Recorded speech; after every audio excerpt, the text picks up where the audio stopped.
Brigadier General Myrna Williamson. Ladies and gentlemen, welcome to D-Day.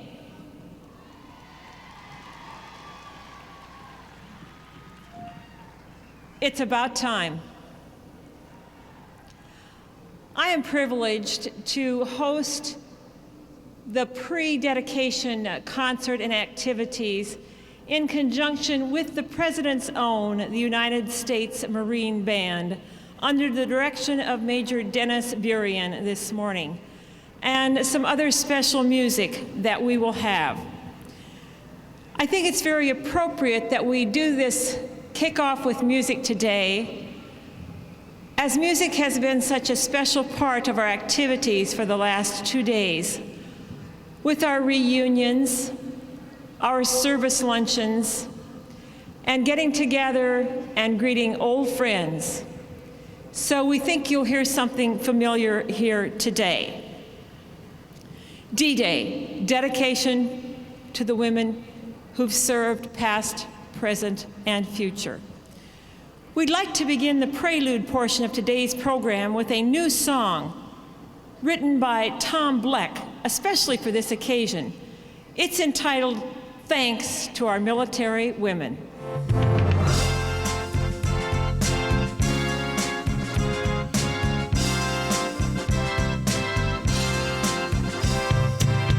Scouts and couriers in the Civil War, color bearers for our troops and more.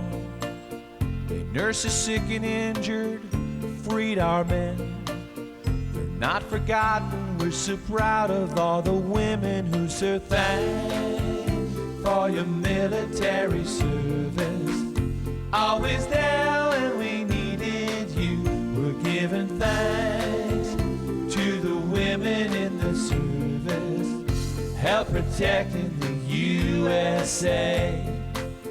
They braved the front lines in World War I to treat the wounded one by one. They took on new roles in World War II. Without their help, don't know what we would do. So ladies, thanks for your military service, always there when we needed you. We're giving thanks to the women in the service, help protecting the USA. Every conflict and every war, our revolution through desert storm, in Korea and Vietnam, wherever they are needed, there's a woman with a helping hand. So thanks for your military service, always there when we needed you. We're giving thanks to the women in the service, help protecting the USA.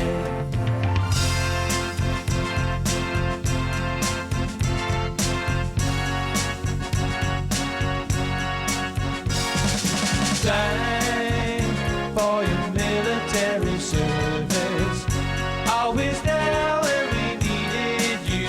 We're giving thanks to the women in the service, help protecting the USA.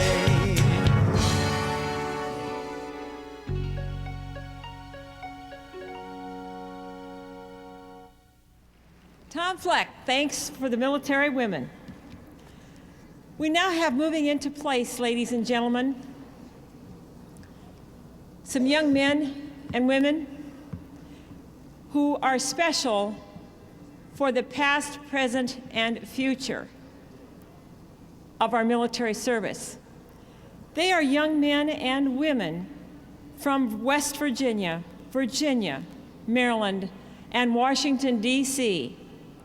They are here as our newest enlistees in the United States Army.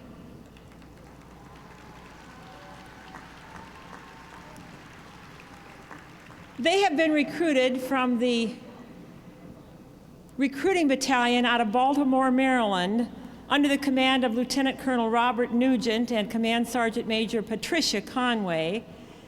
And they are going to take what we all have who have served in the past, a very special oath today. And to give that oath to them is Lieutenant General Claudia Kennedy, the Army's first and only three-star general, General Kennedy. Soldiers, raise your right hand. Say "I" and then state your full name. I do solemnly swear that I will support and defend the Constitution of the United States against all enemies, foreign and domestic, that I will bear true faith and allegiance to the same, and that I will obey the orders of the President of the United States and the orders of the officers appointed over me according to regulations and the Uniform Code of Military Justice. So help me God. Congratulations. Let me introduce you. Stepping up here. Ladies and gentlemen, that is our future. And I'd like to introduce to you here also someone special on the dais with me today, Command Sergeant Major Pritchett, who has been selected as the first female for a three-star command in the Army as she goes to the Combined Arms Center at Fort Leavenworth, Kansas. Sergeant Major Pritchett, good to have you with us. Ladies and gentlemen, I hope that you've had a chance to turn around, turn to your right, turn to your left, and meet some special people here today. Because everyone who is here, that's come from many miles away, has looked forward to this day for a long time. We are grateful that you are here. We are grateful that you have given and will continue to give to support this wonderful memorial, and we thank you for being here. Thank you for being friends of the memorial, friends of supporters. We hope that you've gotten to the gift shop, seen some of the wonderful things that you can see over there. And we hope that you take the story back of what a wonderful edifice this is to monumental Washington. We have some special groups here today that are going to march in from the rear, and you'll have a chance to see them come forward. So I'd like to announce some of those as they start off. We have, beginning with the first group, Virginia Military Institute and the Institute of Leadership from Mary Baldwin College, leading off some special guests and some special representatives here today. Lead on, VMI and Mary Baldwin.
In the Army, we would say, this has been a hooah day. So before I conclude my portion of the program, would you join me in one great big hooah? 1, 2, 3, hooah! Great D-Day. In just a couple of minutes, you're going to hear a service medley by the President's Own. And we invite you to stand when you hear your service song played. And then we will begin seating of the dais guests for the formal portion of the ceremony. Thank you for coming. The sun will be coming out. It will not rain on our parade. Thank you again from D-Day. It's been my privilege, Brigadier General Myrna Williamson, U.S. Army retired, to host this pre-game show for your dedication. Thank you, and again, welcome.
Please welcome our distinguished and honored dais guests.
Brigadier General Wilma Vaught, United States Air Force retired, President of the Women in Military Service for America Memorial Foundation.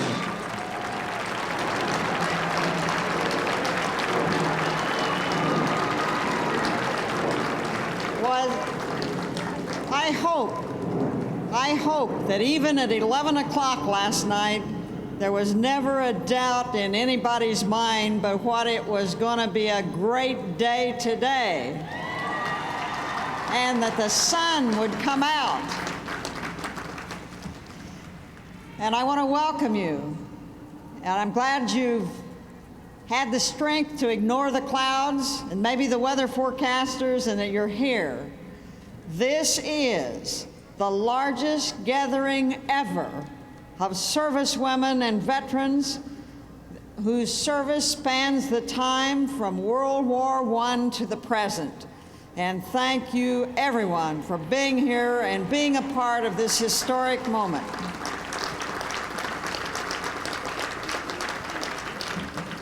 Now, last night at 10 o'clock, I was out here for a rehearsal. And in the pouring rain, let me tell you, I was just hopeful that the rain would cease and the wind die down, and God has certainly once again smiled upon us. In 1952, a U.S. postage stamp was issued depicting 4 servicewomen representing the Army, Navy, Marine, and Coast Guard, or Air Force, and not the Coast Guard. Now, 47 years later, we're going to do something about that, and we're going to have a postage stamp that represents all 5 of the services.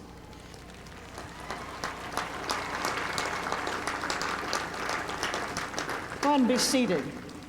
Be seated, everybody. I'm sorry. Should have said that sooner. With us today is representing the Postmaster General, Marvin Runyon, is Mary Alcano, a Senior Vice President and the General Counsel for the Postal Service, who is here to unveil this new stamp. And I just want to mention that Mary Alcano has something more than just being here for the Post Office Department, because back in World War II, at D-Day +10, her mother, an Army nurse, landed, and her mother was also in the Battle of the Bulge, when so many soldiers were injured in battle. So, Mrs. Alcano, come forward and let's unveil the stamp.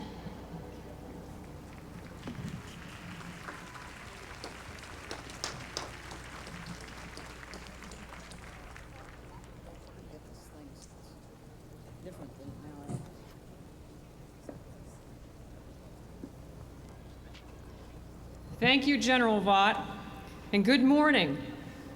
It's my privilege and honor to be here today to dedicate a commemorative stamp honoring America's women in military service. Stamps bring people and historical events to life. The Postal Service Commemorative Stamp Program celebrates the remarkable achievements that have shaped our nation. Today, we remember. Today, we remember more than 2 million women who, through the years, have stepped forward to defend our nation. Women of remarkable courage, extraordinary compassion, and unparalleled sense of duty. From their service in the Revolutionary War, through the Civil War, spanning 2 world wars in Southeast Asia and the Persian Gulf. From their work as nurses, soldiers, and space shuttle pilots, women in the U.S. military have given the full measure of their devotion to this country. Today, we remember these heroines and their compelling accounts of courage. Today, we remember Deborah Sampson.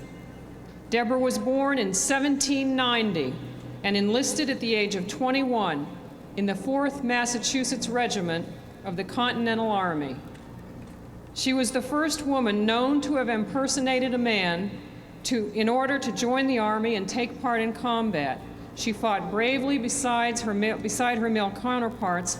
Wounded in a battle near Tarrytown, she tended her own wounds so her gender would not be discovered. Today we remember Dr. Mary Walker. She tended the wounded and dying during the Civil War, and for her courageous work, she received the Congressional Medal of Honor. Today we remember Nurse Clara Moss. During the Spanish-American War, she enlisted to fight yellow fever. She volunteered to be bitten by a mosquito in the quest to find a vaccine. She gave her life so that others might live.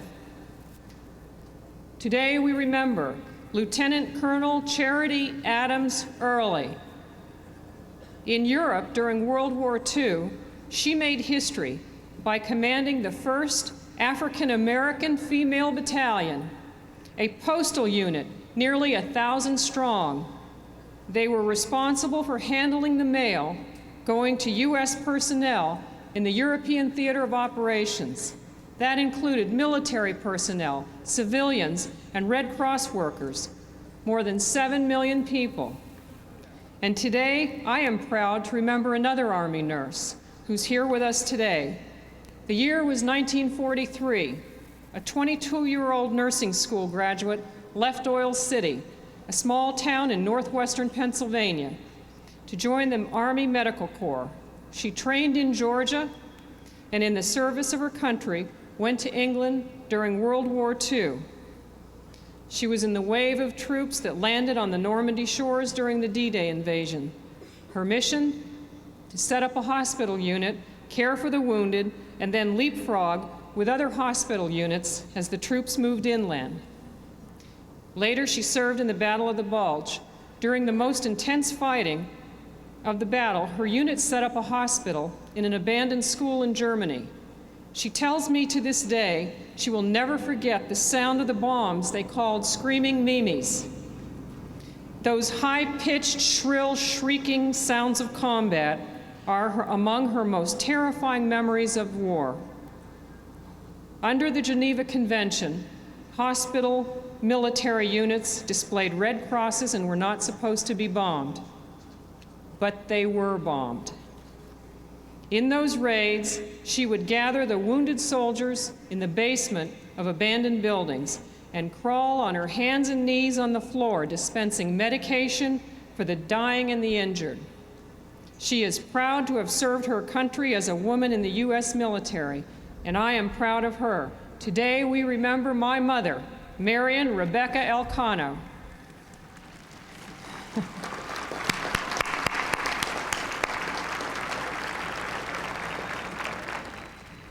As I listen to my mother's memories and read about the experiences of other military women, I feel an incredible sense of pride and awe. I am honored to know these women and the millions of other women who have proudly served and defended the United States of America. So now we dedicate the commemorative stamp. As these 37 million stamps begin their mission to move our country's mail, may they serve as the lasting tributes to the women of the Army, Navy, Air Force, Marines, and Coast Guard.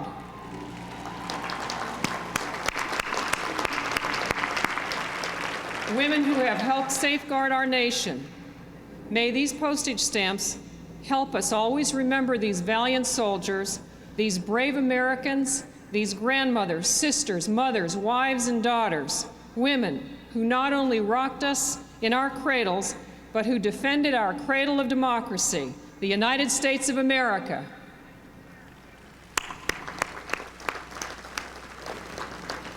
I would now like to ask General Vaught to join me in dedicating the stamp to the women in military service and to accept a special framed set of the Women in Military Service stamp.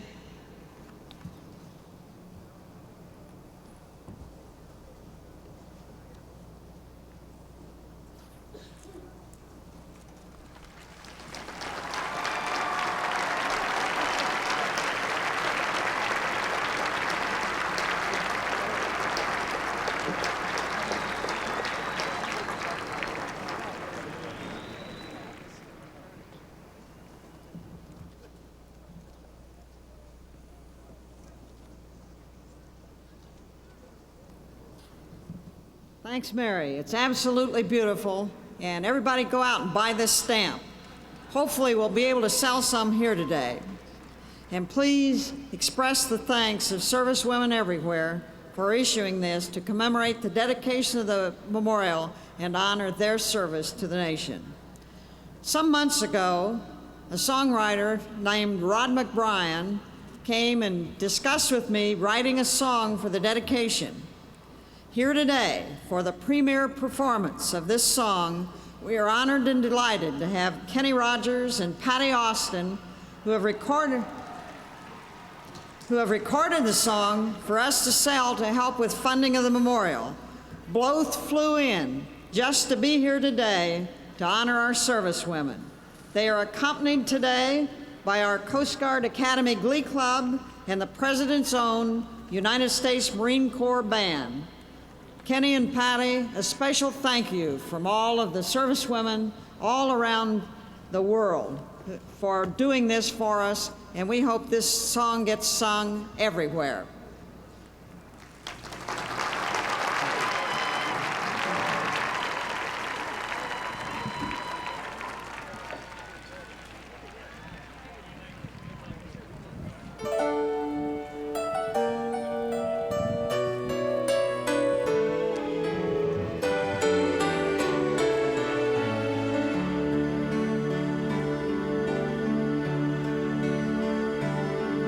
You were born in California, New York and Tennessee. You're every generation's hope for all that we can be. All this land between the oceans are the homes that you defend. You're my mother, you're my daughter, my sister, my friend.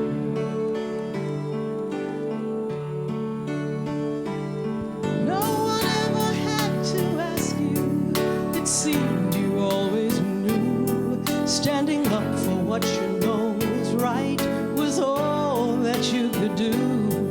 Not one to look the other way, you chose to serve with pride and dared to cross the boundaries, knowing God was on your side.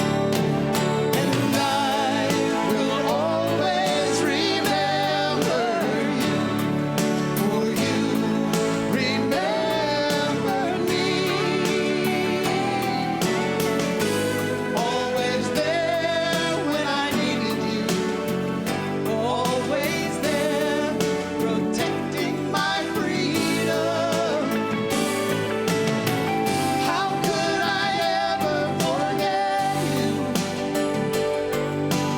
You who always came through for duty, honor, country. I will always remember you.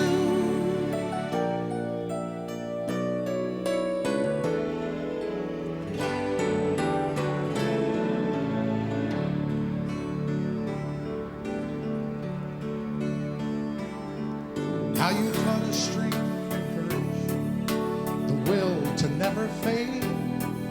And that through our every conflict, somehow triumph would prevail. You made your peace with history. You stand among the brave, no more the unsung hero. For you our banners wave. And I will always remember you, for you remember me. America, always there when I needed you, always there protecting our freedom. How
present the flags of the 56 state and territories. And we ask that you please clear the center aisle.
And now, ladies and gentlemen, please stand for the presentation of colors and singing of our national anthem by Chief Master Sergeant Daisy Jackson, United States Air Force Band, accompanied by the President's own United States Marine Band.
Chaplain Lorraine Potter, Colonel, United States Air Force, will deliver the invocation.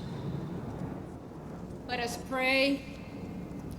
Eternal God, lest we forget the multitude of women who from this nation's birth have served the cause of justice and freedom in our armed forces, the Women in Military Service for America Memorial is now dedicated to their honor as a living testimony.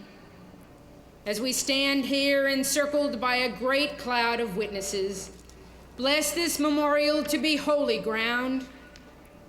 We hear a few voices from women of the past: Margaret Corbin, Molly Pitcher, and Deborah Sampson, who served in the Revolutionary battlefields. Civil War patriots, Dorothea Dix and Clara Barton.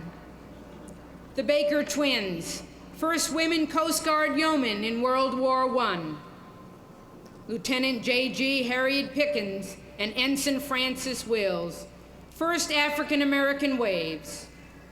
Jacqueline Cochran, Nancy Lowe, and the 1,070 WASPs of World War II. We hear the testimony of those speaking and serving today. We hear the future in the voices of Hillary, who left family in Turkey this summer to begin an academy career, and Jane, who left California for basic training this month. These women personify the conviction that life, liberty, and the pursuit of happiness is not just a right to be held for oneself, but a God-given right to be defended and extended to all persons. Grant us and the generations that follow the same wisdom and courage to do justly, to love mercy, and walk humbly with our God, bringing honor to the hundreds of thousands of women who have previously served in our military. Lord, guide, and protect the men and women who faithfully and selflessly serve the cause of freedom and democracy throughout the world, today and every day. God bless America. Amen.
Thank you. Please be seated. When President and Mrs. Clinton, and let me say before that, I only wish that all of you could have been here on the dais with us and have seen the reflection of the flags as our soldiers, airmen, and Coast Guard folks passed through by the reflecting pool with their image and that of the flags they carried reflected in the pool. It was beautiful. When President and Mrs. Clinton, who were both with us 2.5 years ago for groundbreaking, found that they were scheduled to be finishing a state visit to South America, they asked if they could do a video to be with us on this historic day on that way. I am honored now to present by video our Commander-in-Chief and Hillary Rodham Clinton the honorary chair of the foundation. Both have been strong supporters of the memorial for many years, and we are grateful for their enthusiastic support. Good afternoon to all of you gathered at one of America's sacred places for a sacred purpose. The dedication of this fitting memorial to the women who have served in our armed forces. The First Lady and I thank Vice President and Mrs. Gore for representing us. We're delighted that so many others are taking part in this day of remembrance and renewal. Members of Congress, representatives from the military and from our veterans community, and especially the thousands of servicewomen, active duty and prior service, and their families. And let me say especially to General Vaught, Hillary and I look forward to visiting the beautiful memorial that you and so many others have worked so hard to give the American people. The Women in Military Service for America Memorial will serve as a living reminder that we are all involved, men and women, when it comes to protecting America's security. This knowledge was sometimes slow in coming. For much of our history, many Americans felt that a woman's place should be closer to the home front than the front lines. Still, our women volunteered, struggling for freedom all around the world, but also struggling for the freedom to serve to their fullest potential. Slowly, our military establishment brought them in, as waxen waves, spars and wasps, and women Marines. And in the last 50 years, from Korea to Vietnam to the Persian Gulf, they have continued to overcome barriers to their full service, even as they've helped America overcome threats to our security and our freedom. No fewer than 41,000 women served in Desert Shield and Desert Storm in every capacity, from helicopter pilots to gunners, mechanics, electricians, welders, doctors, and nurses. And today, with little fanfare, American women are helping to secure the peace around the world, from Bosnia to the Middle East to the Korean Peninsula. Every day, these women bring new meaning to our old adage, duty, honor, country. I'm proud that my administration has created new opportunities for women in the military. We've opened more than 250,000 new positions to women who wish to serve. Today's audience includes a lieutenant general in the Army, a lieutenant general in the Marine Corps, and a vice admiral in the Navy. These women, all promoted within the past year, are the first ever to wear 3 stars. I know that every woman serving in today's armed forces finds inspiration in the courageous, dedicated women who served in earlier times. With this memorial, we honor them for all time. It has been a privilege for me to serve as the honorary chair of the Women in Military Service for America Memorial Foundation. I am so pleased to see that this important day has finally come. The President and I remember vividly the groundbreaking ceremony for this memorial 2 years ago. Today's dedication fulfills all the promise of that wonderful day. But the true groundbreakers were the women from all across America who have served our military since the Revolutionary War. They set a shining precedent. Their stories give us the strength to keep working toward the ideal of a society that treats all citizens the same, with equal rights, equal responsibilities, and equal opportunities. This memorial rightly honors the devotion of the women who have defended the land we love. Their perseverance, strength of spirit, and commitment have left a lasting imprint on our nation's military history. And it reminds us we must remain vigilant in our efforts to secure full freedom for every American and protect our interests around the world. Those are extraordinary goals. But as this memorial tells us, we have extraordinary Americans to show us the way. Thanks to you all. Robert Finke, Director, National Park Service.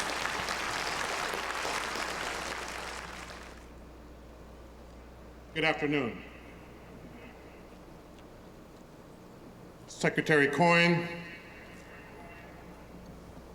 Justice O'Connor, Secretary West, General Shelton, General Vaught, distinguished ladies and gentlemen. This is a great day, and I hasten on behalf of the Secretary of the Interior, Bruce Babbitt, and the men and women of the National Park Service in extending our heartfelt thanks and congratulations to General Vaught and the men and women in the Military Service for America Foundation for this magnificent, magnificent accomplishment.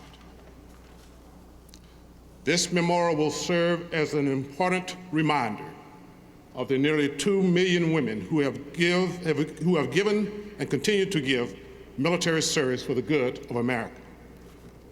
Over the course of time, we have discovered that memorials offer a very public place to personally honor, heal, and reflect.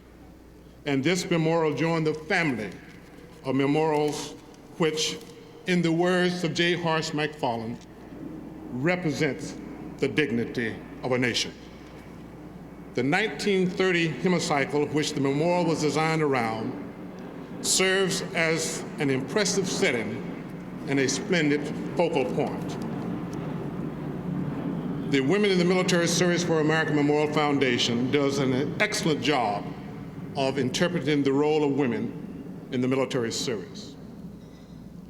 The National Park Service is honored to join with the foundation as the stewards and the keepers of this memorial for the benefit of this and future generations. So I close with a salute to Dr. Vaught. I have elevated you, General, to Dr. Vaught, and certainly to the past and present women who continue to give service to America in the military service. I salute you in the words of the first director of the National Park Service, which I believe are most fitting for this occasion. And I quote, "He or she is a better citizen with a keener appreciation of the privilege of living here in America, who has toured their national parks, monuments, and memorials." So ladies and gentlemen, my fellow Americans, my friends, we have the opportunity today to tour this magnificent memorial, and thereby we shall become better citizens. Thank you very much.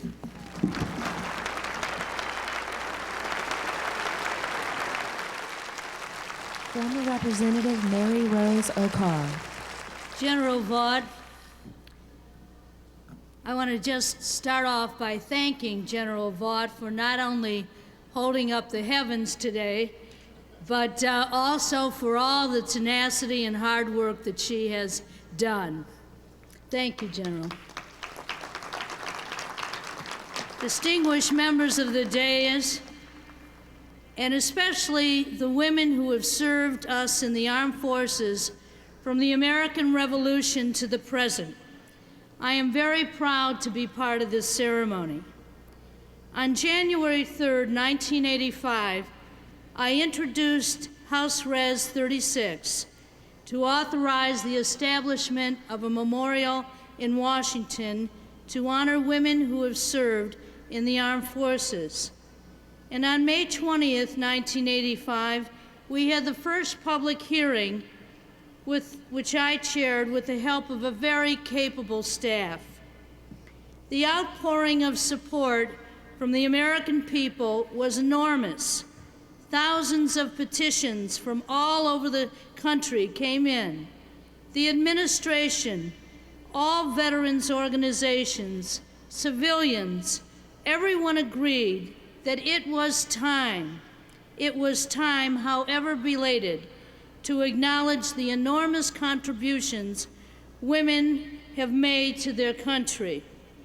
Historical women like Sarah Edwards, Clara Barton, the 350,000 women who served in World War II, including women like Washington journalist Sarah McClendon, who served in the Army, and my sixth grade teacher, Sister Joachim, an Ursuline nun from Cleveland, who served in the Coast Guard before she entered the convent. Women like the nurses who died in Vietnam, or the women who were POWs in Korea, or the women who were in leadership positions in Panama or Desert Storm. In 1986, the bill was signed into law, and that's when General Vaught set in to follow through to make it a reality. This memorial will change the teaching of American history. Through the database in these archives, we will know of each and every woman who served despite tremendous inequities at times. We will know that in every war, contrary to past popular belief, women have been killed, disabled, and injured physically and psychologically. We will know of women's bravery, courage, their love, dedication, and sacrifice for their country, and their strong desire for world peace. Let us today rededicate ourselves to justice and equity for all who serve. Let us rededicate ourselves to world peace. And let us say thank you, however belated, to all women who have served our country in the military service and who continue to serve. God bless all these women, and God bless America. The Chairman of the Joint Chiefs of Staff, General Henry Shelton. Justice O'Connor, Senator Robb, Secretary Mrs. Cohen, Secretary West, General Vaught, other distinguished guests, honored veterans, and service members, ladies and gentlemen. It is a distinct pleasure to join you today in the dedication of this long overdue tribute to our nation's tribute to women in military service. How fitting it is that this monument rests in the shadow of General Robert E. Lee's Virginia home. For it was General Lee who reminded us that duty is the sublimest word in our language. You cannot do more. You should never do less. In a moment, you're going to hear from 6 American patriots who have done their duty, like so many others in this audience, serving our nation in time of war and in peace. What a unique opportunity it is to be in the company of these women whose service has spanned such a broad range of our history, from World War I to Desert Storm. But as we stand here together today, listening to their memories and celebrating Washington's newest monument, we must not forget that some women in uniform could not join us for this celebration. Because as we gather here today, thousands of American women in dozens of locations around the globe. Today they are on the front lines, commanding ships at sea, flying fighter missions over the skies of Iraq, providing intelligence supports to our troops in Bosnia, training for space shuttle missions, leading air defense battalions, honing their skills in Apache attack helicopters, and flying as crew members of strategic transports and heavy bombers. Operation by operation, exercise by exercise, sacrifice by sacrifice, they are protecting America's freedom. They are promoting the cause of peace, and they are jealously guarding the legacy left by all Americans who have served before. And in return, our forces have the heartfelt thanks of a grateful nation. This monument, which we dedicate today, must not only serve to celebrate the contributions of military women, but it must also satisfy a grander purpose. It must shout from shore to shore with the power of 1,000,000 voices the high standards of professionalism demanded of our military members. It must shine as bright as the beacon of our souls so that our children may see the glory of public service. And it must ring as clear as the Liberty Bell to venerate the sacrifices of those who gave their lives in defense of this great nation. On behalf of the 3 million members of the total force and the nearly 5 million family members and retirees of our extended military family, I extend my congratulations to General Vaught, the members of the Memorial Committee, and of all America's women in uniform on this, the realization of your dreams. Thank you, and may God bless you all. The Secretary of the Army, Togo West.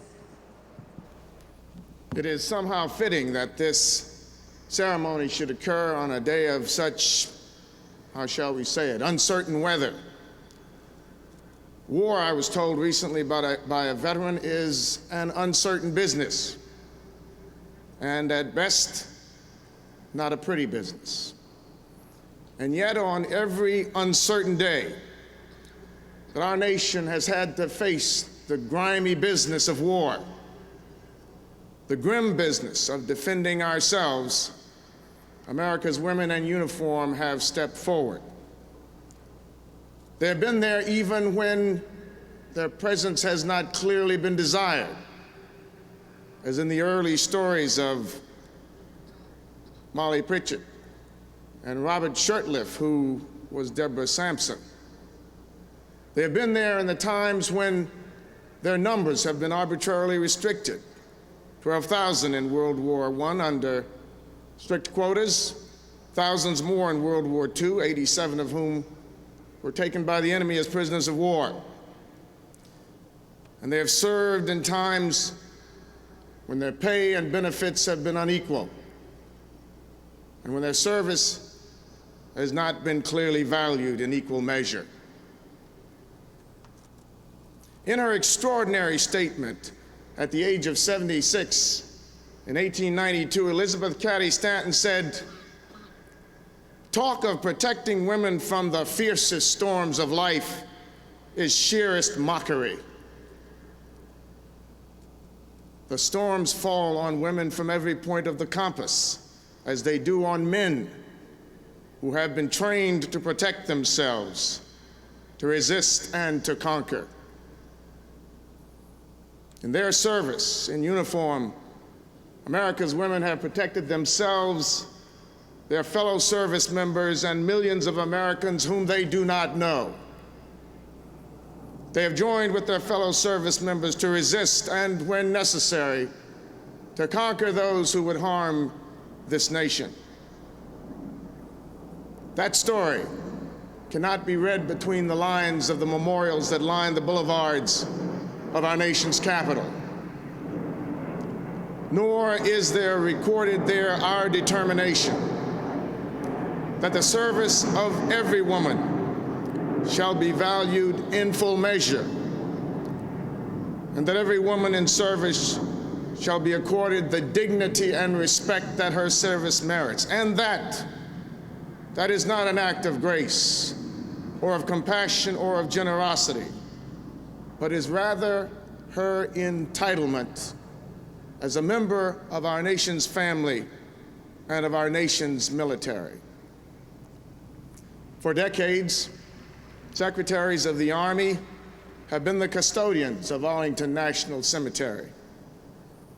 For all who shall succeed me in this post, for the superintendent and deputy superintendent of the cemetery, for the soldiers and members of the 3rd Infantry, the Old Guard, and all who will maintain and operate this cemetery and this memorial, and who will serve at its ceremonies, I commit myself and them to the preservation of the theme that underlies this memorial and this cemetery,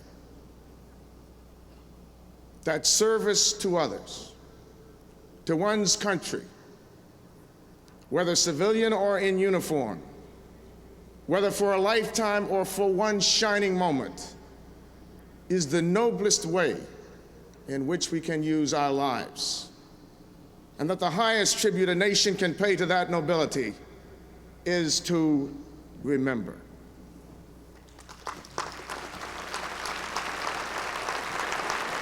The Secretary-Designate of the Department of Veterans Affairs, Herschel Gober.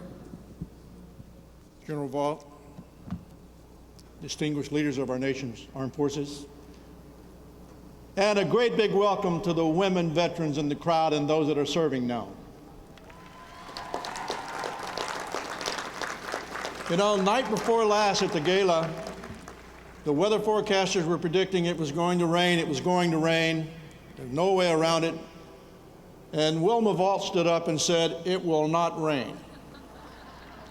Well, over the past 4 years working with Wilma Vaught, and like everyone else here in Washington, D.C., listening to Wilma when she talks, Wilma, it's easy to see that God is listening to you, and she supports you.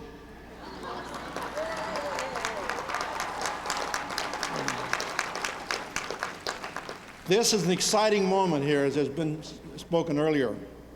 Everywhere in America, on this crisp fall afternoon, the hearts of women veterans are full because today we pay tribute in a meaningful and lasting way to the way they and their comrades have served this nation. To some younger Americans, this recognition may not seem so important because today they see women in our armed forces serving in expanding roles as they defend freedom throughout the world, flying combat aircraft, taking command responsibilities on our ships, directing awesome firepower on the battlefields of the world. But the presence of women in the military, as we know, has not always been so apparent. That's why it's so important to reflect on those who came before, those who blazed the trail that led to the positions that women hold today. And that trail is visible in this magnificent new memorial. Waypoints along the trail make it clear that women have stepped forward with courage and served with distinction from the Revolutionary War through every conflict since. Some women who served were wounded in the line of duty. Some gave their lives. All sacrificed and all contributed. Yet women have traditionally been accorded the recognition they deserved. It's been lacking. Through its unique combination of historical exhibits, artifacts, and personal stories, this unique memorial will help all Americans understand that. In the future, this moving site will be visited by people from all over the world. The message they will receive is a powerful one, that the beacon of freedom which illuminates our great nation was lit and has been kept burning by American women as well as American men. At the Department of Veterans Affairs, this realization has grown in recent years, and we've intensified our efforts to fulfill the nation's obligation to all veterans, men and women alike. But this memorial also has meaning for those who have never worn the uniform, reflecting that we do not only owe a great deal to the women who have served, but we also have an obligation to those who are following in their footsteps. That's where the educational features of this memorial will come into play in ways we cannot yet calculate. In years to come, how many young American girls will be inspired here to greater accomplishments? How many young American boys will be enlightened here about the full capabilities of their equals in the opposite sex? How many people from other lands will come and be impressed by this memorial, by the collective strength of a nation which can depend on all its citizens for heroism in times of national emergency? So we dedicate this memorial to future generations, as well as to every American woman who has served, those who risked death tending to the wounded when they were not even permitted to wear a uniform, those forced to dress like men in order to fight, those who battled through barriers and discrimination before they could fight for their country. Then went on to prove that patriotism knows no gender. May God bless them all, and may God bless the memorial, and may God bless the United States. The Secretary of Defense, William Cohen. Dr. Vaught, Justice O'Connor, Senator Robb, General Shelton, General Shalley, General Powell, and Secretary West's distinguished guests. Behind me, etched in glass, are the words of Clara Barton, the angel of the battlefield in the American Civil War. And she said, from the storm-lashed decks of the Mayflower to the present hour, women have stood like a rock for the welfare and glory of the history of our country. And one might well add, unwritten, unrewarded, and almost unrecognized. Well, today at last we honor and recognize women who have stood like a rock. Their story, your story, is one of courage and commitment, of honor and duty, of service and sacrifice. And it's a story that has not been fully acknowledged in our hearts, in our history books, or on the monuments that adorn this city. But in fact, your story is part of every monument to American heroism, for your service was part of every moment. Your story is part of Constitution Gardens and Molly Pitcher manning the cannons to help free our nation. It's part of the monument to General Pershing and the battlefield nurses, the Angels of Mercy in World War I. It's written on the wall representing World War II at the FDR Memorial. In the wax, the waves, the wasp, the women Marines who joined our rendezvous with destiny. It's etched in the granite of the memorial to the Korean veterans and in the wall of the Vietnam Veterans Memorial, whose gleaming surface reflects the statue of the brave nurses who served there. Well, now we can tell the untold story of women in military service. These heroines have written their names into the story of American history and liberty. Now their heroism is chiseled in the stone of our national memory. And for this, we thank the long crusade of General Wilma Vaught, a monument in her own right to women in uniform, and to the support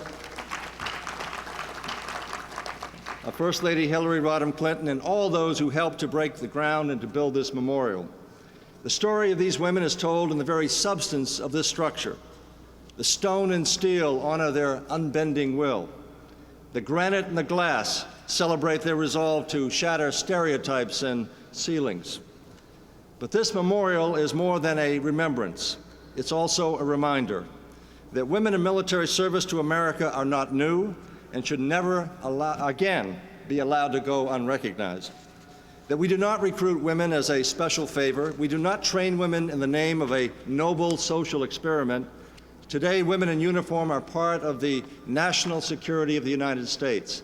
And this is not a modern nicety, it's a military necessity. And as Abigail Adams wrote during the American Revolution, she said, "Great necessities call out great virtues." Well, in my travels to visit the troops, I've seen the great necessity of our women in uniform and their great virtues called out and on display. And I've seen their comrades, men and women who depend upon them, the platoons, the wings, the quarterdecks that could not function without them, and a military that would not be what it is today without them. The best trained, best equipped, best prepared, best led military in history, the pride of our nation, the envy of the world. This memorial is also a challenge for all of us, not just women, to break through the barriers of injustice, be in their policies, our preconceptions, or our prejudices, to treat everyone in uniform with dignity and respect, to measure up to our high ideals and standards of conduct, to hold accountable those who violate those standards through the abuse of power or position or harassment or exploitation or discrimination of any kind.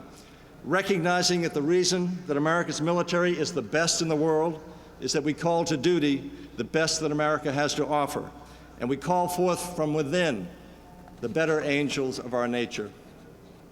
Sigmund Freud is quoted as having said, "Despite my 30 years of research into the feminine soul, I have not yet been able to answer the great question that has never been answered. What does a woman want?" He might have found an answer to his question had he talked to General Vaught, or to my friend Marion Hutchinson, who served as a wave in World War II, is here today, and she served in intelligence and communications, and today she continues to communicate every day. And to all of the thousands of you who are here today, women want life, liberty, and the pursuit of happiness, the right to serve our country, to bear arms in the nation's defense. They want respect for the red badge of courage that they too have displayed. And finally, they want recognition for their dedication and sacrifice.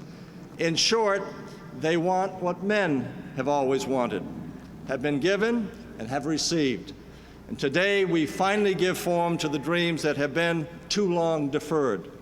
From this day forward, with the opening of this living memorial, the nation expresses its gratitude for what it has, for more than 2 centuries, taken for granted. Thank you.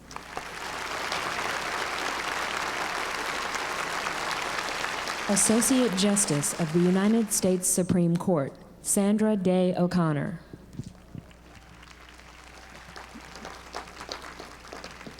Secretary Cohen, General Vaught, distinguished guests here today, and women of the United States military service.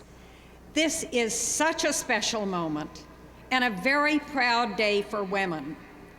I'm here today not as a member of the military service, not as a veteran, but as a woman, as a grandmother, and perhaps as just a judicious observer. From the American Revolution to Operation Desert Storm, women have served in the military.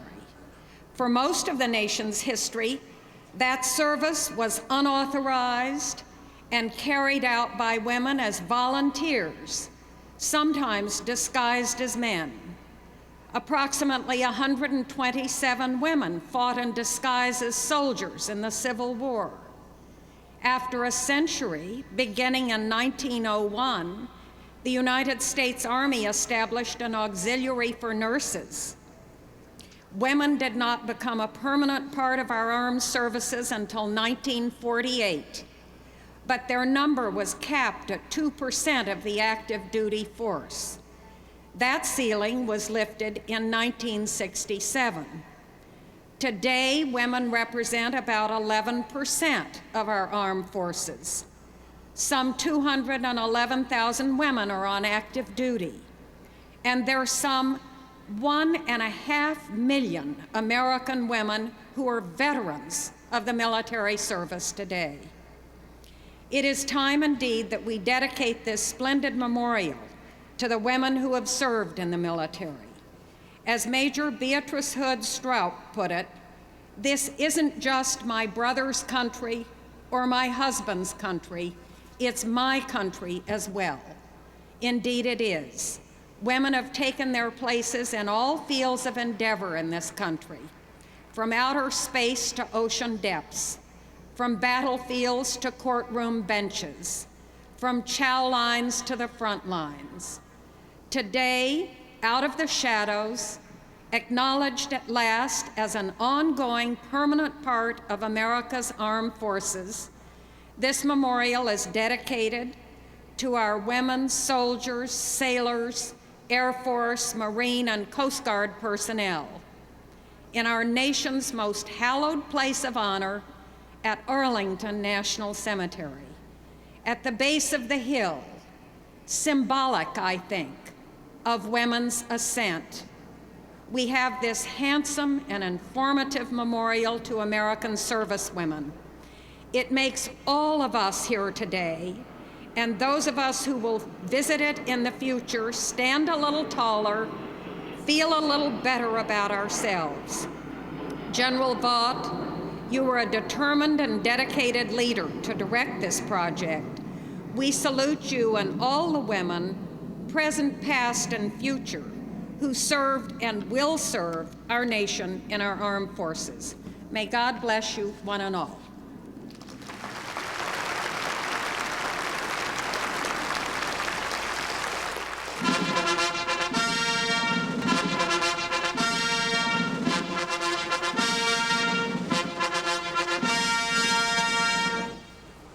Ladies and gentlemen, the Vice President of the United States and Mrs. Gore.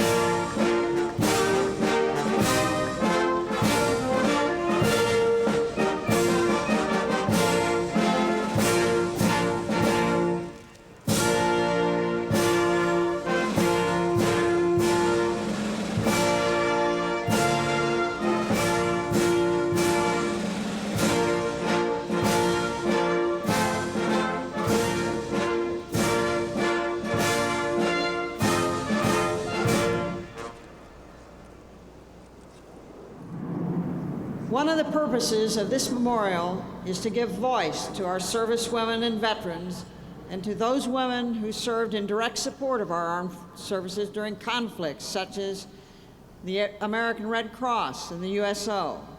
Today, at this time, we bring you the voices of 6 women representing all women veterans and servicewomen. About 4 years ago, I spoke to a group of women at Travis Air Force Base about the memorial, and there was one woman, a World War II veteran, who said, "General, are you going to get this memorial finished in time for us to see it?" As I attempted to answer her question that we would, and that we still had millions of dollars to raise, a woman in a bright red jacket stood and said, "General, I don't know about these other women, but I'm going to be with you at dedication." And she was then about 96 years of age, and she was from World War I. So today, at age 101, Frida Hardin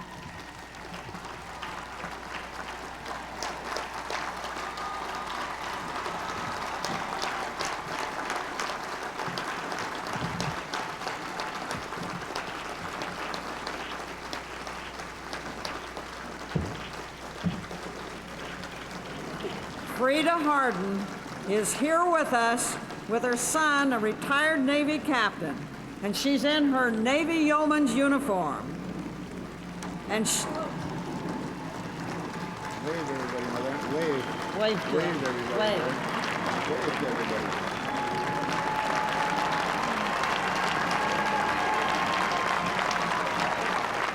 She's one of 2 World War I veterans with us. Ann Freeman from New York will be joining us in cutting the dedication ribbon. And I remember, where are you? Right back there. And I remember her so vividly at groundbreaking when she talked about her naval service, and she said she didn't remember too well what she did, but she typed and typed and typed and made 6 copies of everything. And we're still doing that, only we do it by computer, and we're still making 6 copies of everything. Now, the last voice that you will hear today will move us from World War I to America's future in space with one of our astronauts. And now I'm delighted, thrilled, and proud to present Frida Hardin here as a proud American who served in World War I. Frida, I thank you.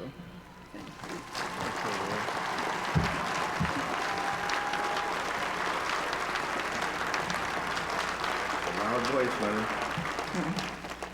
My dear shipmates and friends, it is my hope that you can feel the pride and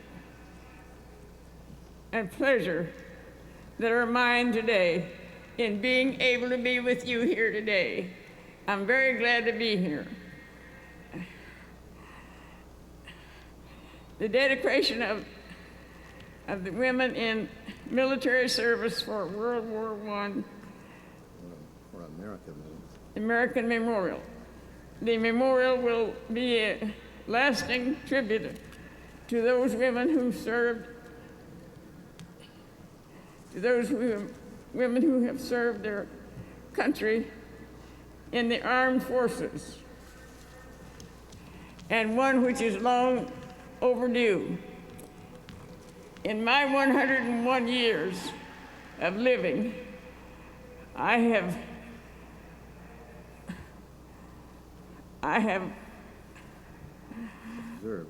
observed many wonderful achievements, but none as important as or as meaningful as the process of women in taking their rightful place in society. When I served in the Navy, women were not even allowed to vote.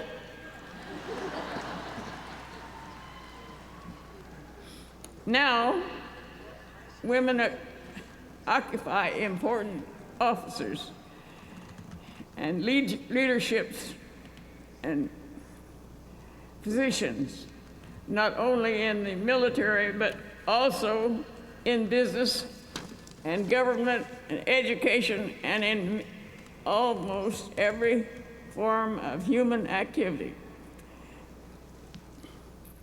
Mine was not the first woman, the first congregation of women to serve in our country, but we did our part and served with honor and distinction. To those women who are now in military service, I say, go for it.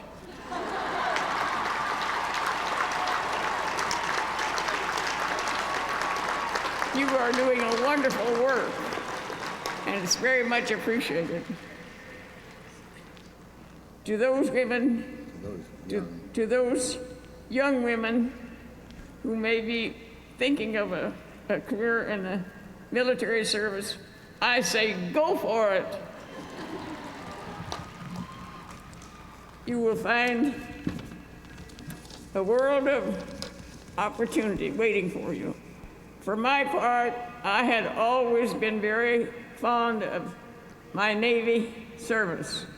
It is not likely you will be served in the Navy. No, it's not likely. It is not likely that you will be. That I will be. That I will be meeting with you again. So I bid each of you a fond farewell. God bless the United States Navy.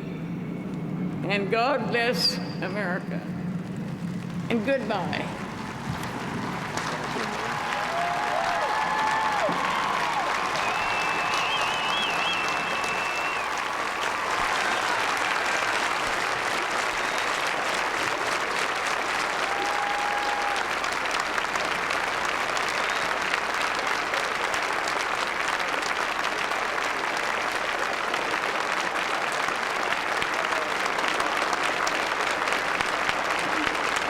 Colonel Margaret Bailey, United States Army Nurse Corps, retired, and veteran of World War II. Mr. Vice President, Mrs. Gore, distinguished platform guests, ladies and gentlemen, it gives me great pleasure to represent the women of World War II. There were many, and they played a vital role in the winning of this war in order to preserve a democratic way of life. Who were they? They were the Army,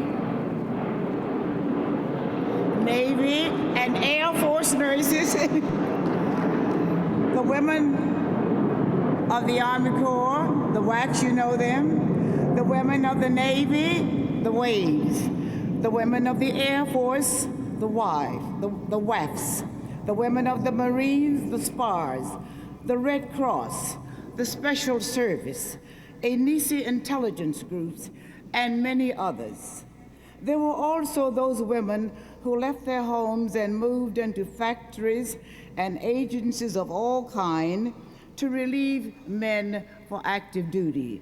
I know many of you remember Rosie the Riveter.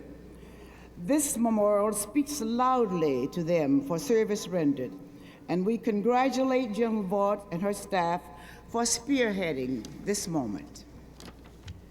The women of the Army, Navy, Air Force, and Marines took over clerical, administrative, and medical service duties performed by many of the men. Yes, they even drove trucks in order to relieve men for active duty. The Army nurses followed the troops into battle and moved as close to the front line as it was permitted. Yes, they participated in the D-Day invasion. The Navy nurses supported the war on hospital ships. The Air Force nurses transported our men for further treatment. The 688 Central Postal Directory Unit, which was an all-black unit of the Women's Army Corps, distinguished itself while stationed in England by directing and redirecting all of the D-Day mail. Those women lived up to the motto, the mail must go through. Black nurses applied early in the conflict, but had to fight for the right to serve or to fight. They were told there were no provisions in the Army regulations for the appointment of colored nurses.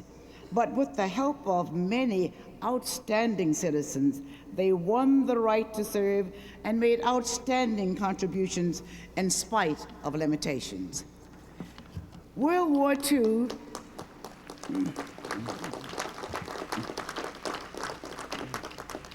World War II served as a training ground for such outstanding officers as Brigadier General Anna Mae Hayes, who became Chief of the Army Nurse Corps, Brigadier General Elizabeth Hoisington, who became Chief of the Women's Army Corps.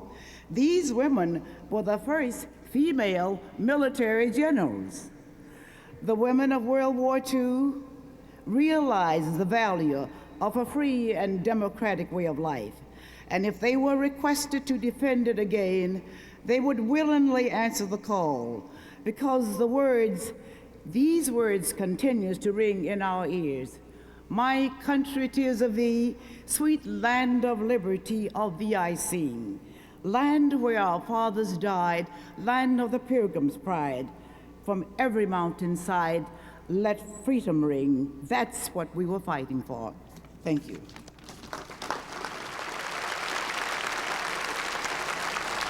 Master Gunnery Sergeant Glenda Burley, United States Marine Corps. Mr. Vice President, Mrs. Gore, distinguished guests, and ladies and gentlemen, it is indeed an honor and pleasure to stand here today on behalf of all enlisted women in the armed forces on such an important occasion as this. Over 20 years ago, when I graduated from a small high school in South Carolina, I had no idea what I was going to do with my life. So I decided to join the Marine Corps. And in doing so, I was able to financially assist my parents, as well as my brothers and sisters. This is also where I met and married Robert Burley, my husband of 16 years. And though I have been in the Marine Corps for over 20 years, my father still tells everyone I'm in the Army, okay? The armed services for many of us was the beginning of a whole new way of life. For some of us, it was the first time we had ever been away from home. We were receiving training in a variety of skills, and at the same time, we were able to defend the Constitution of the United States of America. The Marine Corps, like other branches of services within the Department of Defense, challenges young people to examine themselves and develop those core values that honor, courage, and commitment upon which this great country was founded. And I stand here today as a representative of all enlisted women throughout the world, and no, I have not forgotten our women veterans, some of whom are present here today, who paved the way, broke barriers, and allowed us who followed the many choices that we have today. When American fighting men were on the battlefields, our women were there. They were helping to tend the wounded, writing letters home for those who could no longer write, and consoling those who would never make it home again. And more recently, during Desert Shield and Desert Storm, we were active participants. From the early reception stage of the operation through the retrograde. And because of our determination and the values that have been passed down from generation to generation, we're no longer just called women in the Coast Guard, women in the Army or Navy, women in the Air Force, or women in the Marine Corps, but we're called soldiers, sailors, airmen, and Marines.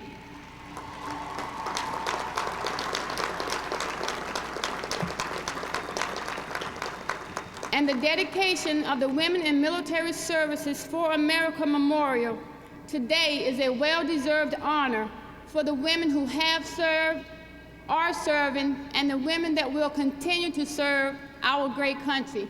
Thank you.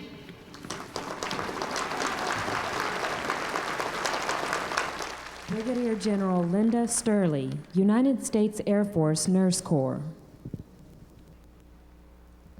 Good afternoon. I'm deeply honored that the WMSA Foundation asked me to speak to the early inroads made by nursing in establishing women in the military services. Since the beginning of warfare, women around the world have supported the military with traditional women's work.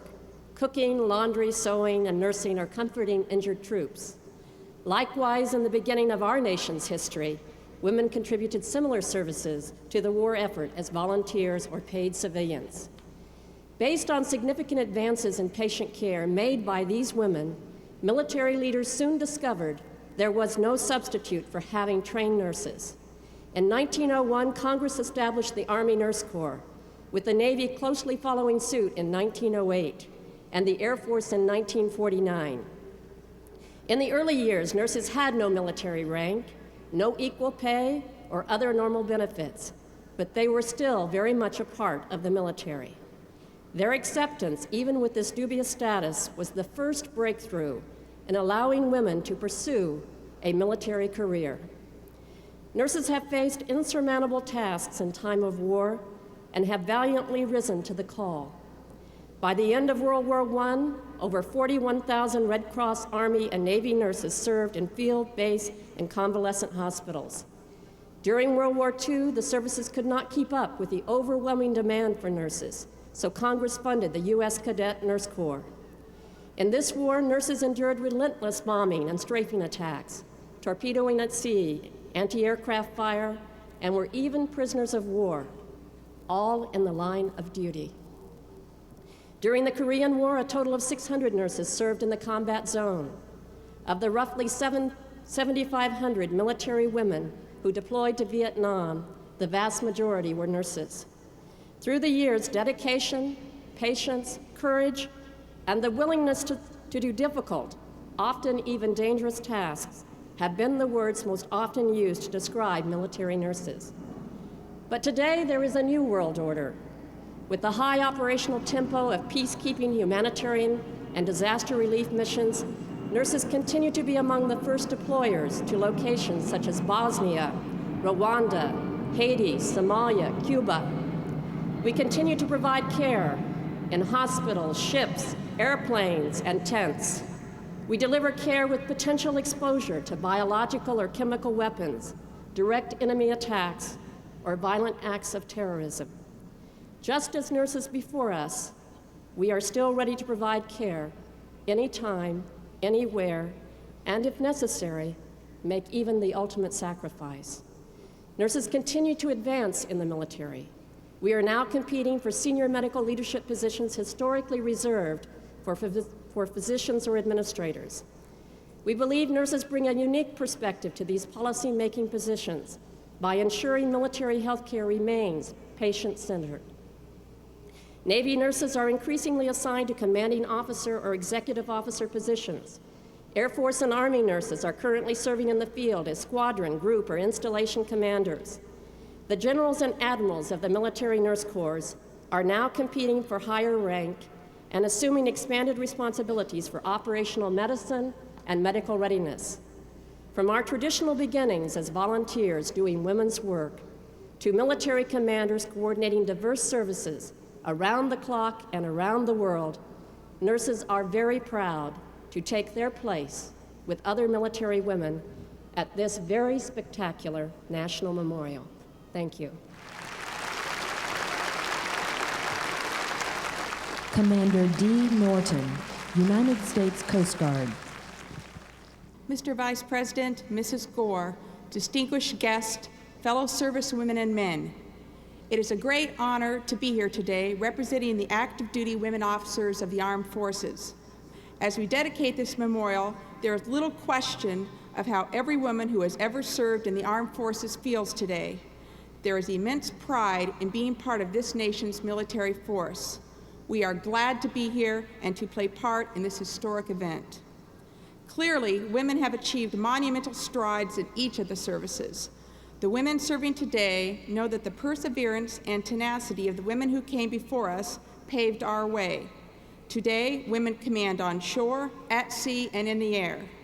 For us, our daughters, and our granddaughters, the opportunities that continue to be available are a direct reflection of the trailblazing efforts of those who came before us. So, to all the women veterans, we say a very heartfelt thank you. Your contributions to the nation while serving your country have been overlooked for far too long. Whenever and wherever called, we have risen to the challenge.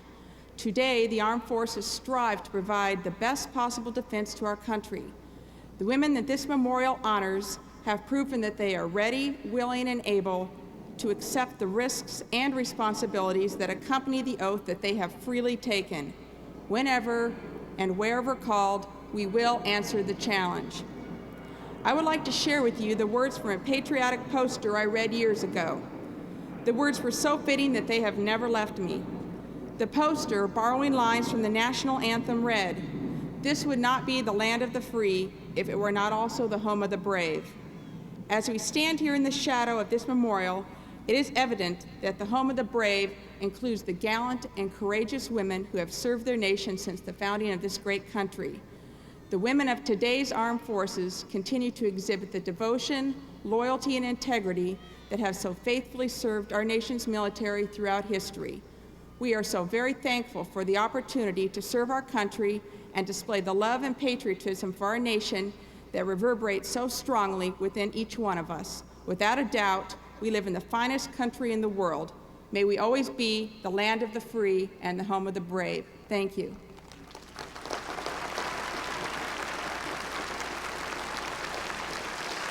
Lieutenant Colonel Eileen Collins, United States Air Force astronaut.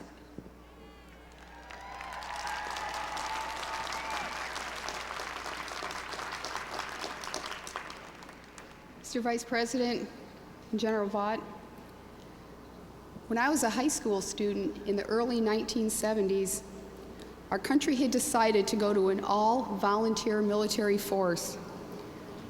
I couldn't understand all the fuss, why some people were saying that the quality of our services would be degraded. Because personally, I was impatiently waiting for my chance to sign up, and I knew that many other young people were too. Now, as we look back, we see a highly motivated, strong, and talented military force, one in which women are now playing an integral part, and one in which women are making solid, long, and lasting contributions. In 1974, the military first began accepting active duty women into pilot training. And in 1976, the military academies first accepted women. And then in 1978, NASA selected its first women astronauts. That was the year that I graduated from college in the Reserve Officer Training Corps, and I entered pilot training. And since then, I have observed a very optimistic trend of not only more and more opportunities, but more and more acceptance of women throughout the various specialties and leadership positions in the military. And this is because women have served with a real desire to be part of the mission and a real desire to serve the United States of America. And now, many of my peers are commanders of flying squadrons and lead in a variety of other command positions. Women have graduated from the military test pilot schools, and we've seen several women from the military services fly in space. Eventually, women will serve as space shuttle and space station commanders, and men and women will work together on the surface of the moon and on Mars and beyond. I am where I am today because of the great work, dedication, and sacrifices of all the women who have gone before me.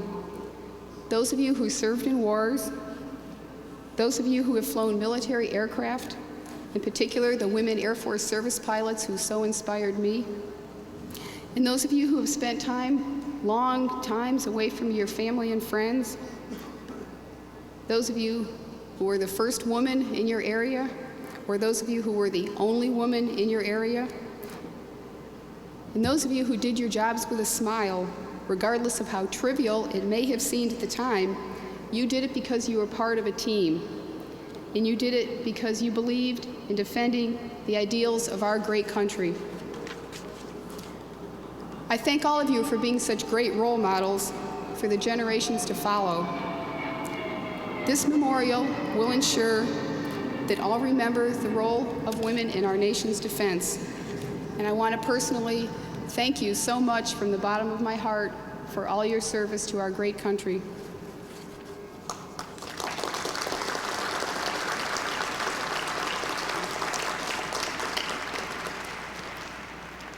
I now have the pleasure of introducing a man who has been a leader in advancing equal rights for women and a great friend of our nation's space program. Over the past few years, the President and Vice President have worked closely with military leaders to shatter glass ceilings and open new doors and new opportunities for our nation's servicewomen. Thanks to their efforts, hundreds of thousands of women are now pursuing careers in the military that would have been impossible just a few years ago. Ladies and gentlemen, it is my pleasure to introduce to you the Vice President of the United States, Al Gore.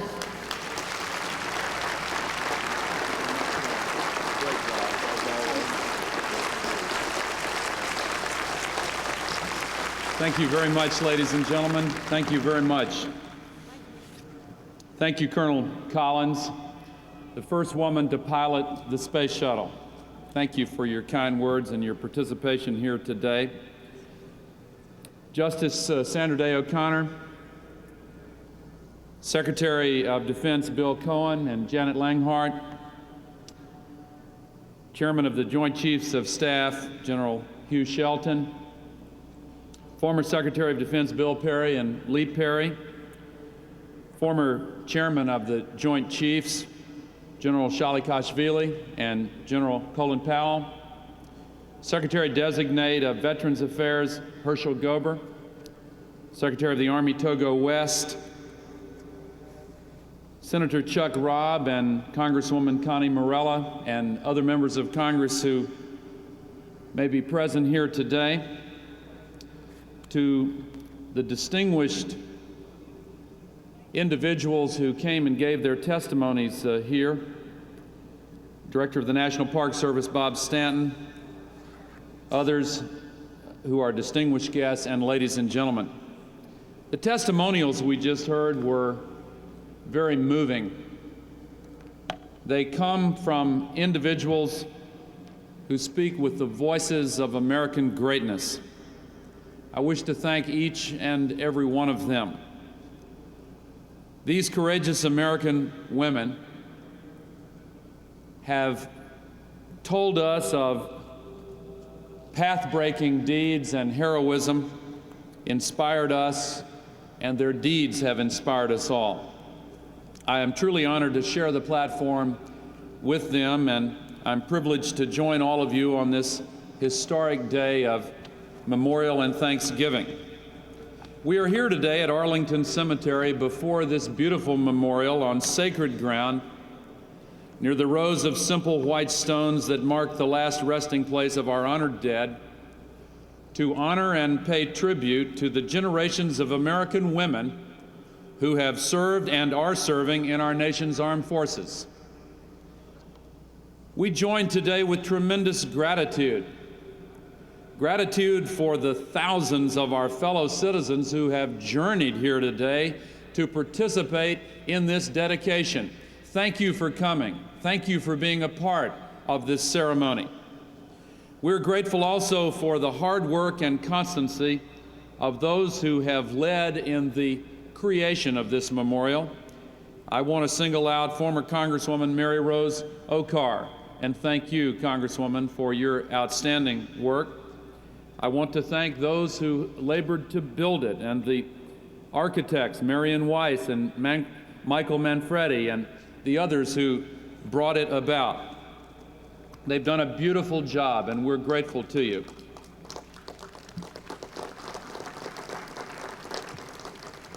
And we gather with gratitude for the vision and dedication of Brigadier General Wilma Vaught, whose commitment to this project has been as rock solid as the granite walls of this memorial. Thank you, General Vaught. Good for you. God bless you. And we gather with gratitude, my friends, that at long last, here in our nation's capital, we can unveil a memorial that says to each and every servicewoman, past and present, thank you. America knows what you do and what you have done. Maybe it hasn't always been recognized in the past as it should have been.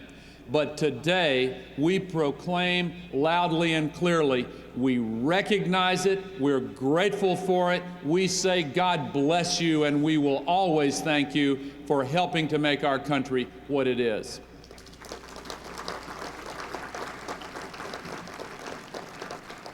This memorial is built of American stuff: Culpeper, Virginia's resilient gray stone, Colorado's white Yule marble, deep red Texas granite. But it's made of much more than stone and glass, because above all, this memorial has been forged by the countless acts of bravery and sacrifice of generations of America's servicewomen, by their centuries of patriotism and patience, their blood and valor, their pain and perseverance. There are nearly 2 million special stories to tell about American women who have served, each as noble as the next. They are the stories of many women who are here today, those up on the dais and those way back in the crowd who traveled a long way from their homes to be a part of this special day. We could choose any of them at random and summon up their faces, their voices, their place in the world. But I want to single out women like Frida Hardin, whose service during World War I was as heroic as her words were here today. That was a moving speech, Ms. Hardin, and we thank you and especially honor you and the other World War I veterans here today. God bless you. They're the stories of women who served in World War II, some 300,000 strong. The Waves, the WACs, the WASPs and SPARs, the Women Marines, the Army Nurse Corps, the Navy Nurse Corps. They were among victory's often unsung authors. They're the stories of Americans like Agnes Mangerich, who 50 years ago left her home and peaceful days and went to war. She survived a plane crash in the Balkans and spent 2 months evading capture by the Nazis, and finally marched her way out of enemy territory in Albania. There are stories of women like Dorothy Roggeveen of the Women's Army Corps, whose surgical skill and singing voice did so much to help heal the wounded of the Korean War. There are the stories of women like Chief Warrant Officer Lucky Allen, who went to Vietnam, survived the Tet Offensive, and saved over 100 U.S. Marines because of her first-rate intelligence reporting. Before coming here today, she wrote some words that I'd like to share with you. During my years of service, she wrote, I survived many prejudices against me as a woman and as a black woman, but all of the prejudices were overshadowed by a wonderful camaraderie and lots of love and lasting friendships. I wouldn't trade it for a million. Well, Miss Allen, this nation wouldn't trade you for a million. We're proud of you, we're grateful to you, and we salute you.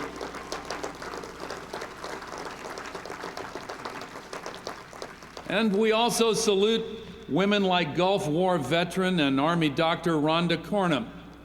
Her quiet courage and dignity while an injured prisoner of war in an Iraqi cell inspires us all. Thank you, and God bless you. We celebrate women like Commander Maureen Harkins, who went to Haiti as part of Operation Uphold Democracy, fulfilled her mission, and befriended the children of a nation who today, partly because of her efforts, now know the blessings of freedom.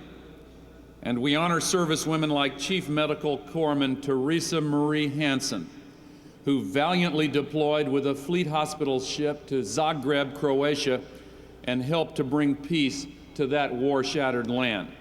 They're all here today, and on behalf of all servicewomen everywhere, I would like to ask each of these extraordinary Americans to stand so that we could honor you, and by honoring you, honor all of those who served in the conflicts in which you served.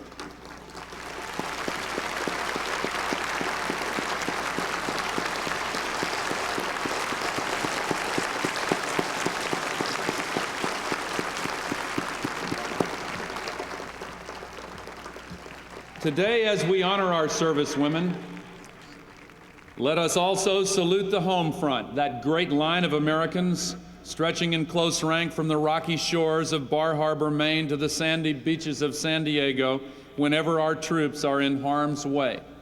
Let us salute the families, the husbands and the fathers, the mothers and sisters and brothers, and let us salute the children, especially the children who waited long hours and sometimes long years for their mother's return, and those whose mothers have never returned.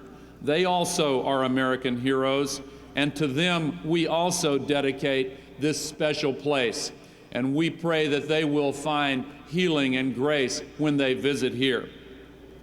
How do we honor all of these Americans? How do we best remember them? Certainly not by words alone. Our work today, our dedication today, must be more profound and more enduring. President Clinton taught us the way at Gettysburg, and here in his shadow, we must dedicate ourselves to uphold our nation's and our military's best traditions.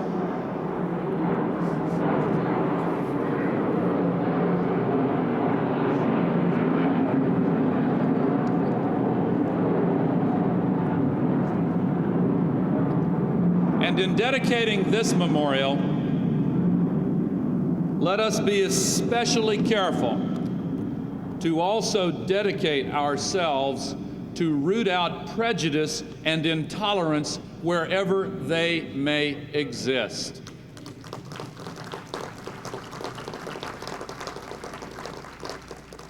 We must dedicate ourselves to the simple idea that here in the United States of America, opportunity is not the province of any one gender or race or faith or national background. It is the birthright of all Americans. Ours has been a decade in which we have renewed our commitment to those principles. It has been a decade of remarkable firsts. Since President Clinton and I came to the White House, we have seen the first women to serve at 3-star rank, the first woman service secretary, the first woman fighter pilot, the first woman to command a flying wing, the first woman to pilot the space shuttle, the first woman to serve aboard an aircraft carrier, the first woman to guard the tomb of the unknown soldier, the first woman to command a naval base, the first woman to command an army hospital. And I'm proud that under President Clinton's leadership, almost 260,000 new positions in the military have now been opened up to the women of this country who want to serve this country.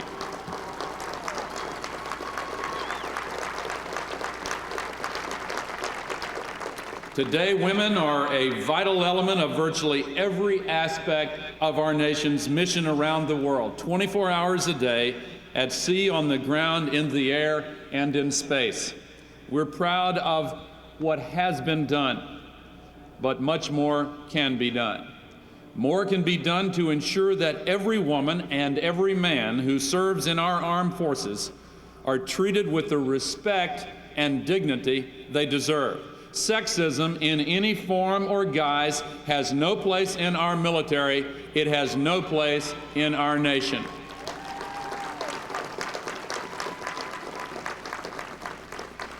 As in the past, when our nation began to confront prejudice based on race, we once again thank the military leadership for providing the vision and the leadership needed to accomplish this task. The women whose lives and whose service we remember today would demand nothing less than full success in this mission. I'm deeply proud of our military, of the men and women who have served our nation with such fortitude at times of peace and times of war. And make no mistake, our troops are the best trained, best educated, best equipped, best prepared, readiest fighting force anywhere in the world. The President and I believe it is our most solemn duty to ensure that they remain so. And so today, united as a free people, let us honor these American heroes and the armed forces in which they served and are serving. Let us rise to the vision that our servicewomen have proclaimed in their own lives and their own deeds, to build a world governed by just laws, respectful of human rights, accepting the obligation that each one of us has to neighbors and to all people everywhere who are bound to us by the common ties of the human condition and the yearning for the decency and dignity of freedom and equality. Today, then, at this hallowed place, let us join with pride and hope, and with this memorial, recall the deeds of America's servicewomen, who, as a poet once wrote, in their lives fought for life, who wore at their hearts the fire's center. Born of the sun, they traveled to the sun and left the vivid air signed with their honor. God bless our women veterans, God bless our service women, and God bless America.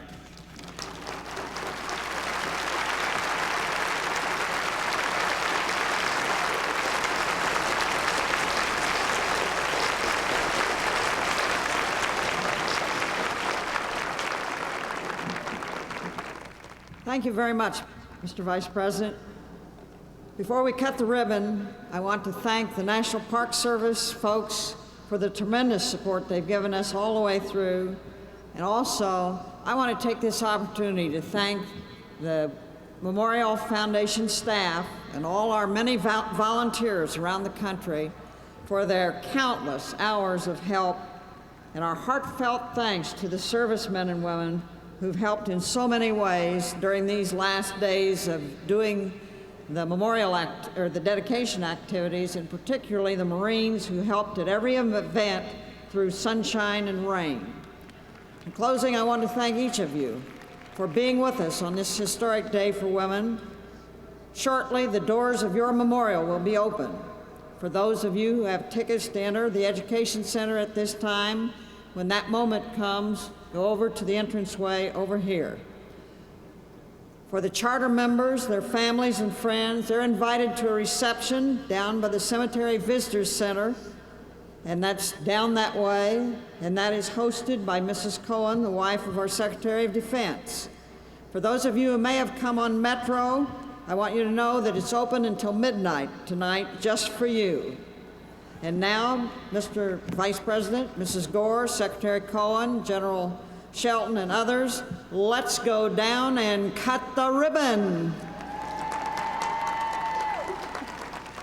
And while we're doing that, Technical Sergeant Shani Pruitt, United States Air Force Band, is going to be singing I Believe I Can Fly as an introduction to the flyover, with all planes piloted by women pilots.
can seem so loud. There are many things in life I must achieve, but first I know it starts inside of me. Whoa, whoa, if I can see it, then I can be it. If I just believe it, there's nothing to it. I believe I can fly. I believe I can touch the sky. I think about it every night and day. Spread my wings and fly away. I believe I can soar. I see me running through that open door. I believe I can fly. I believe I can fly. Oh, I believe I can fly. Yeah, 'cause I believe in me.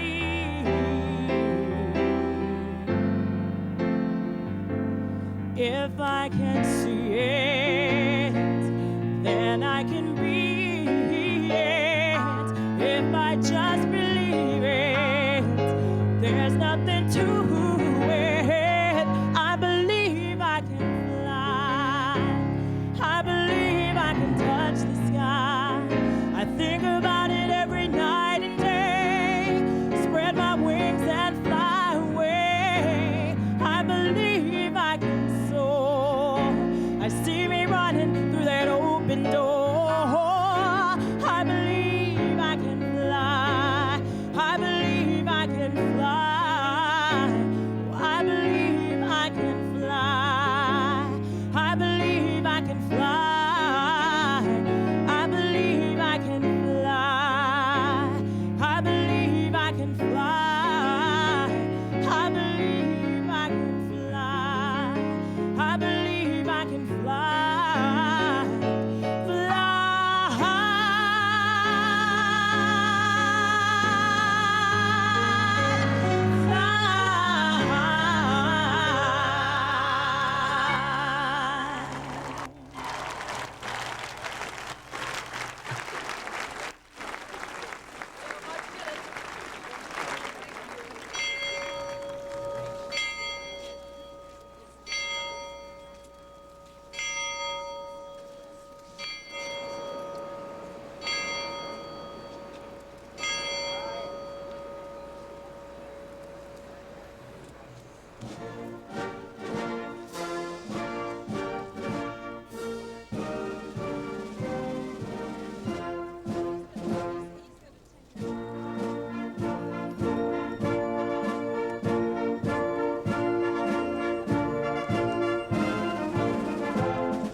Next is the United States Marine Corps C-9 1946 with crew Lieutenant Colonel Tony Van Dyke, First Lieutenant Donnelly Edwards, and Corporal Bo Winovich, United States Marine Corps.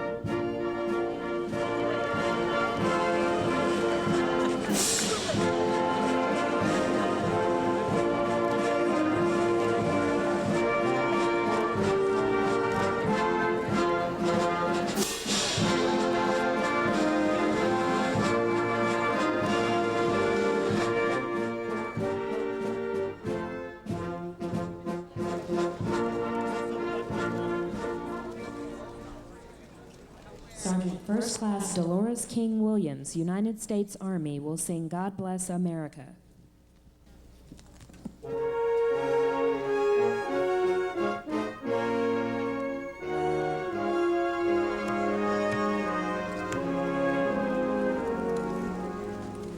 While the storm clouds gather far across the sea, let us pledge allegiance to the land that's free. Let us all be grateful for the land so fair as we raise our voices in a solemn prayer.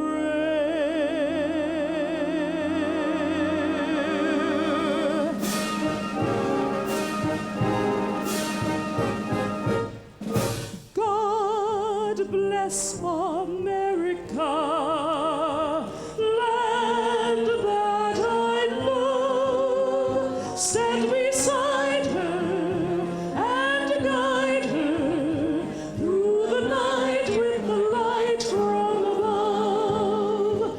From the mountains to the prairies to the oceans white with love. God bless America, my home sweet home.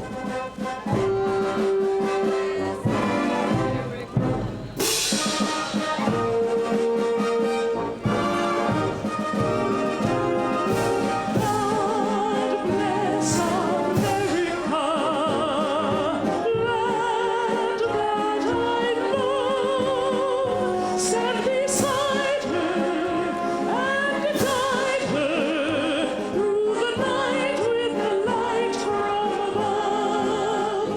From the mountains to the prairies to the oceans white with love. Bless America, my home sweet home. Bless America, my home